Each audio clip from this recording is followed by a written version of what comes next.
कि तू हर रोज़ तोड़ मेरे बाबा साहब की मूर्ति, मैं हर रोज़ नई मूर्ति बनाऊंगा। जिस दिन मेरे सामने हाथ उठाएगा मूर्ति को तोड़ने के लिए मेरे बाबा साहब की, उस दिन वो तेरा हाथ भी जड़ से उखाड़ के दिखाऊंगा। मेरे बाबा साहब ने बचाया है मेरे भारत को, वरना तेरा गांधी तो लाठियों का लाचार था। इसीलिए बाबा साहब के हाथों में किताब और जेब में पेन रखा था। तभी से मेरे बाबा साहब भीमराव अंबेडकर का ये समाज भी हकदार था। और किसी के बाप में दम नहीं था संविधान लिखने का, तभी तो मेरे बाबा साहब भीमराव अंबेडकर से लिखवाया है कि रोता भारत का एक बच्चा बच्चा, अगर मेरे बाबा साहब भीमराव अंबेडकर ने स्कूल खोलकर ना पढ़ाया होता।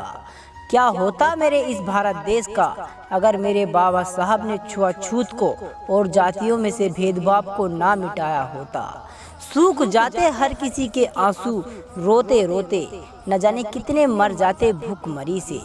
मेरे बाबा साहब भीमराव अंबेडकर वो इंसान थे जो निकले थे धूल मिट्टी से।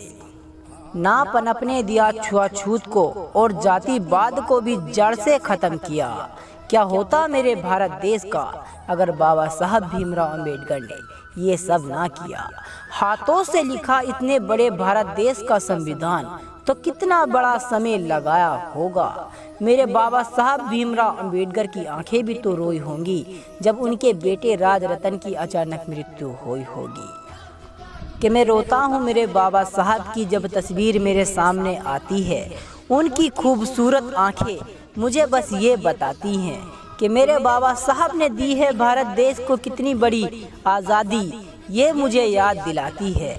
अरे नेहरू ने तो खेला था खेल मेरे बाबा साहब का, और गांधी की साजासी है कि मेरे बाबा साहब ने किए हैं वो काम जिन्हें हमेशा याद रखेगा हिंदुस्तान। 100 से भी अधिक देशों में मनाई जाती है मेरे बाबा साहब की जयंती।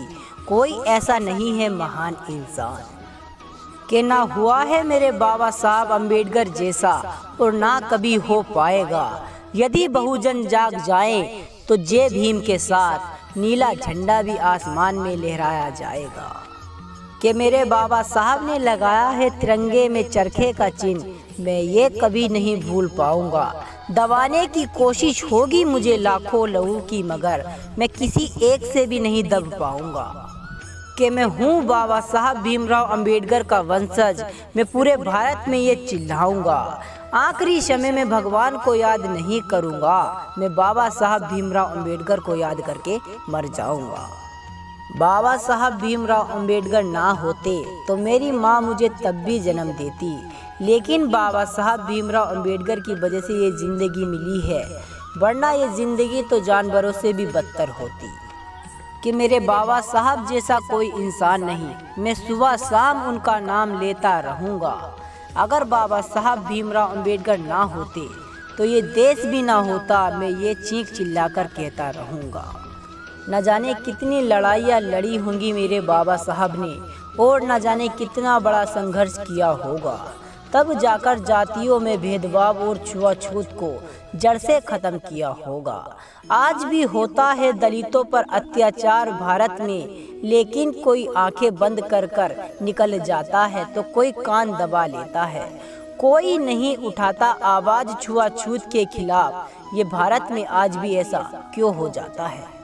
बहुजन समाज क्यों सोया हुआ है, वो जाग क्यों नहीं रहा है? बाबा साहब भीमराव अंबेडकर की आवाज़ क्यों नहीं सुन रहा है?